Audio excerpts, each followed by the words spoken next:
Hey guys, welcome back to another ride. In today's ride, we're going to do some general testing of 14.22.5. Let's go. Hey Art, can you find me some food places around here that I've never been to before? Sure. Around Branchburg, try Mr. Cactus Authentic Mexican Grill or Maca Indian Cuisine. They're newer spots with great reviews. Savory Thai or Raymond are close by too, just 400 feet away and highly rated. Is there anything further out? Yeah, about 3 miles south on US 202, check out Thirsty's Restaurant and Tavern or Mr. Cactus Mexican Restaurant, both solid spots with great ratings. Further in Bridgewater, around 5 miles east, Seasons 52 or Fogo de Chão Brazilian Steakhouse are worth the drive. You know what? Let's do the Brazilian Steakhouse, but let's take all back roads. Stay off of major roads. Got it. Navigating to Fogo de Chão Brazilian Steakhouse in Bridgewater, about 5.8 miles, 14 minutes via back roads. Avoiding major highways, we'll take quieter routes through local streets. Thank you. So in the last video, at the end of the ride in the parking lot, FSD failed because the rear camera was occluded. It was dirty with salt and whatnot, which is to be expected here in New Jersey. Yeah. How do I avoid that without having to clean the camera? And how will that work once my car is in the Robotaxi network? Tesla's working on auto cleaning for Robotaxis, like wiper sprays for front cams and stations for full cleans. For now in Robotaxi mode, clean the rear cam by spraying water on the lens, no wiping, and it'll pull into service if blocked. Yeah, well, I have a 2024 Model Y. How is that going to happen? It's not retrofitted with the spray. Gotcha. Yeah. Your Model Y from 2020 to 2024 doesn't have the spray retrofit yet. For now, spray water on the rear lens yourself to clean salt off. What are the best practices for cleaning the lenses? First, spray water on the camera lenses to remove dirt or salt. Don't wipe directly if pre-late 2023 build. For later builds, spray, then dry gently with a microfiber cloth. Clean weekly in wet weather, monthly otherwise. No chemicals or abrasives. Now, how come you don't check the cleanliness of the rear cameras while you're pulling over?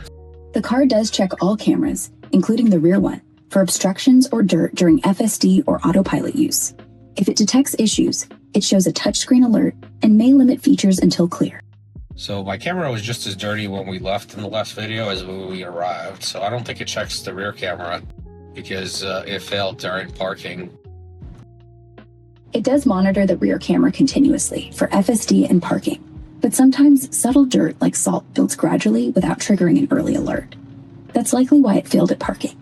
Clean it proactively before tight spots to avoid issues. I see, thank you. What can you tell me about the restaurant we're going to? Fogo de Chão in Bridgewater is a Brazilian steakhouse with all-you-can-eat fire-roasted meats like picanha, filet mignon, and lamb, carved tableside, plus a fresh market table of salads and sides. Reviews say amazing food and lively vibe, about 4.7 miles away, arriving around 2:55 p.m. Is there a dress code for this place? No strict dress code, but they recommend smart casual, like jeans with a nice shirt or polo. Business casual works great too. Nothing too formal needed. All right, looks like we got green. So yeah, it was an interesting scenario in the last video. If you missed it, definitely check it out. Basically, we pulled into the parking lot, and when the car went in reverse, it just got the red hands of death. And it was just stuck in the parking lot. It couldn't move because it couldn't see. And it would be nice if we can clean the cameras before we leave. So it'd be nice if it, unless it got, like she said, it got dirty during the time that we were driving, but that's highly unlikely because we only went a couple miles down the road. So it'd be nice if they had checked the rear cameras as well as they do the front cameras and asked us to clean those prior to departure. But put in the comments below, how do you think that's going to work? Oh, this should be dropping to 25. It's a very strict speed limit in this area, and it's not doing it. All right, I'm going to go to sloth here just to make sure I hit the speed limit because there's always cops sitting on this road trying to pick people off. I'm going to switch to chill here. It's okay if it's a couple miles over. But what are your thoughts on how this will be handled with these cameras once you put your vehicle in the fleet?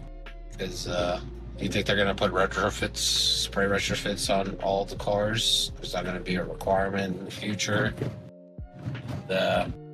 Do we think that there should be a notification prior to departure to check the cameras to make sure they're clean, so you don't have to like get stuck on arrival? Because it's fine, like if I can take over with the steering wheel and pedals, but if I don't have steering wheel and pedals, then obviously I can't just like jump out of the car, clean the camera, and jump back in. So that would be, you know, not practical for thousands of rides. Also, super exciting that the Robotaxi fleet keeps growing in Austin, Texas. I think overall, I think there are over 300 vehicles, which is really amazing.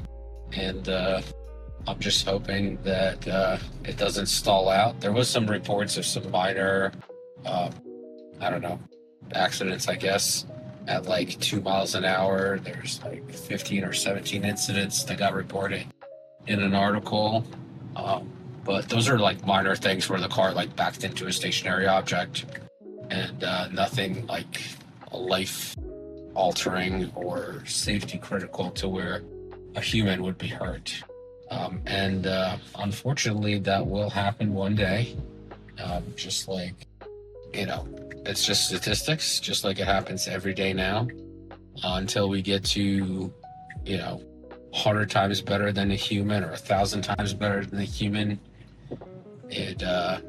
Chances are that there will be some people that will get hurt in the robotaxis. I suspect that the injuries will be minimal, and death is probably going to be even more rare, because I believe that, you know, Elon and the team are pushing for a airplane style, you know, death rate. So like 0 deaths are acceptable. That's the only acceptable number. So if there's any deaths at all, it's one too many. And that's why they're rolling this out so slowly and meticulously. But there's got to be a point where they get to a model that's so good that they're going to have to pick up the pace, especially if they're on track to do production in April for the Cybercabs. Because what are you going to do with the Cybercab? Let's say Tesla builds it. What can you do with the Cybercab if it's not part of the Cybercab network and it's working? They can't just have parking lots of cars sitting around just rusting. That wouldn't make any sense. And that does seem like they're expanding to some other cities.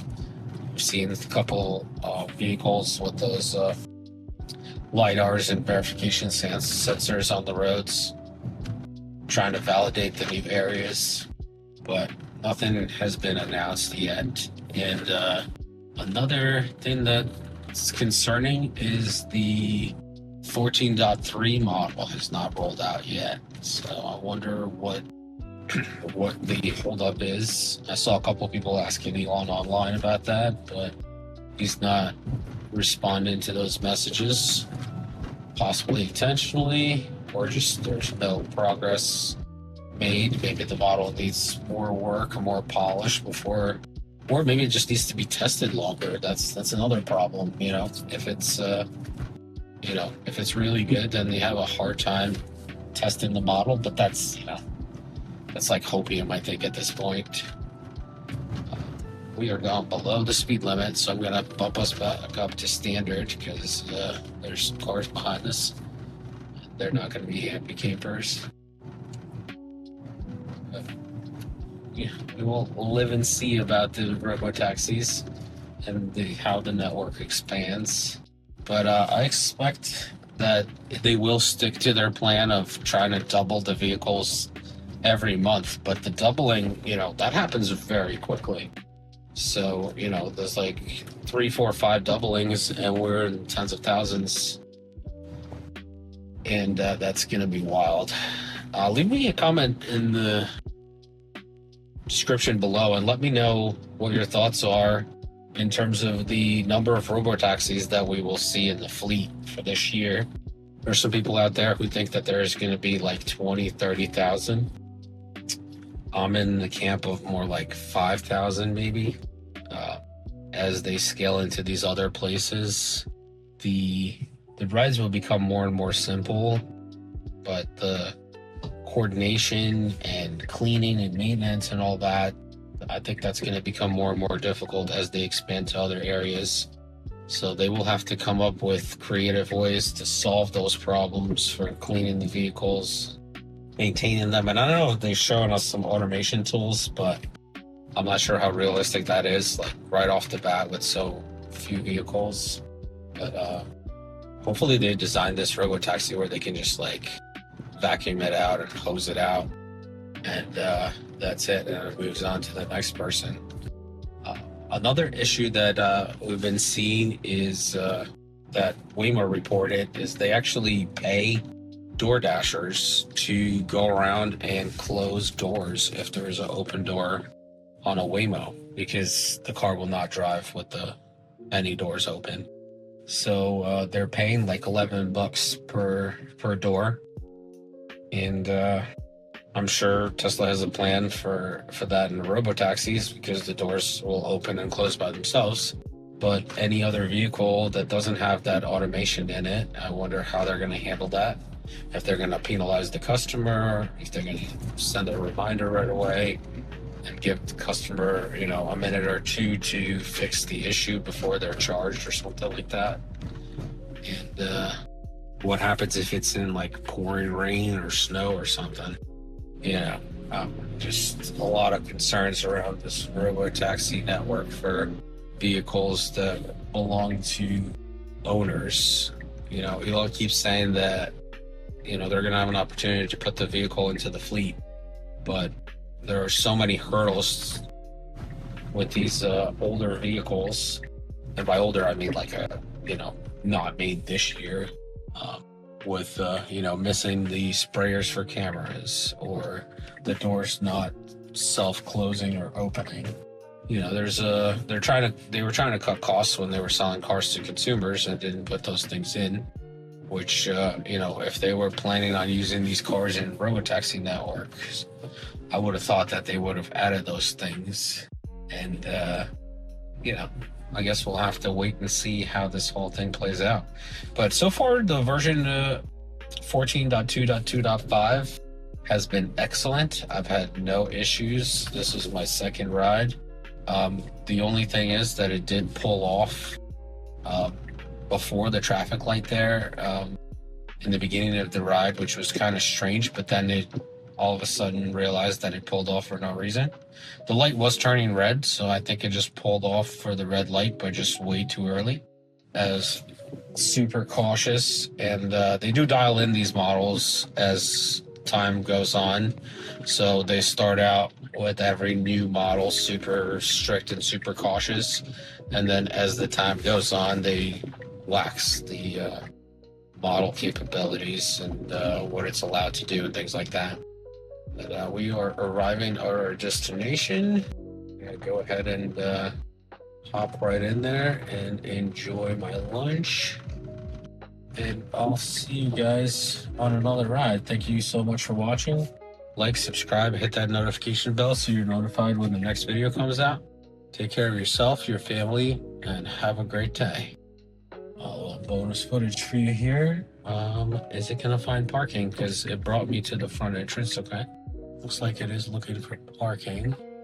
We got some chargers open here. Excellent. Let's do it. Let's pull into this. Oh, yeah, we're driving right by. I'm just gonna take over here and pull right into this charger here. Let's get some charge while done. And I believe these chargers are free at this time. So that's the cool part about electric chargers. Sometimes locations install them and they're just free, and you can just get some free juice while you're hanging out here for a half hour, 40 minutes. I mean, it's not going to be like full charge or anything, but enough to get me back home. So thanks again, guys. Take care of yourself, your family. Have a great day.